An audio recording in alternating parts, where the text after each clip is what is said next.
Welcome to great home makers. Navaratri day 6 அம்பாளுக்கு நைவேத்தியமாக ரொம்ப டேஸ்டியான ரவா கேசரி ரெசிபி தான் பார்க்க போகிறேன். 2 டேபிள் ஸ்பூன் நெய் விட்டுருக்கேன். முந்திரி திராட்சையை வந்து ஃப்ரை பண்ணி எடுத்துக்கலாம். வறுத்த முந்திரி திராட்சையை ஒரு பிளேட்டில் ட்ரான்ஸ்ஃபர் பண்ணிக்கலாம். நெய்யில் 1 கப் ரவா எடுத்திருக்கேன். ரவாவை வந்து நல்லா ஃப்ரை பண்ணிக்கலாம். 1 கப் ரவைக்கு 3 கப் தண்ணி நல்லா சுட பண்ணி எடுத்து வச்சுருக்கேன். கேசரி கலர் வந்து ஒரு ஃபியூ ட்ராப்ஸ் போட்டுக்கலாம். மூடி போட்டு மூடி மீடியம் ஃப்ளேமில் இந்த ரவை வந்து ஒரு வேகணும். 1 கப் ரவைக்கு 2 கப் சர்க்கரை ஆட் பண்ணிக்கலாம். சர்க்கரை போட்டோம்னா இது நல்லா நெகிழ்ந்து வரும்.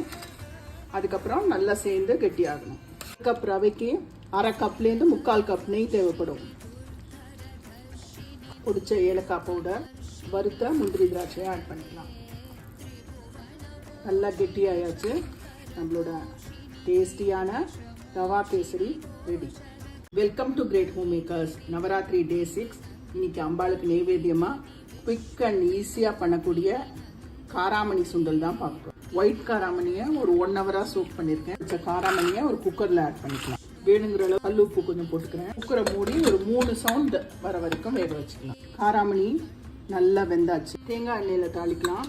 2 டீஸ்பூன் ஆயில் விட்டுருக்கேன். 1/2 டீஸ்பூன் கடுகு, உளுத்தம்பருப்பு ஒரு 1/2 டீஸ்பூன், ஒரு ரெட் சில்லி, பெருங்காயத்தூள், பச்சை மிளகா, கட் பண்ண இஞ்சி, கருவேப்பிலை, வேக வச்ச காராமணியை ஆட் பண்ணி, துருவின கேரட், ஃப்ரெஷ் தேங்காய், ஃப்ரீயாக கட் பண்ண கொத்தமல்லி, 1 ஸ்பூன் நெய் எல்லாத்தையும் சேர்த்து நல்லா மிக்ஸ் பண்ணிக்கலாம். நம்மளோட கலர்ஃபுல்லான டேஸ்டியான காராமணி சுண்டல் ரெடி.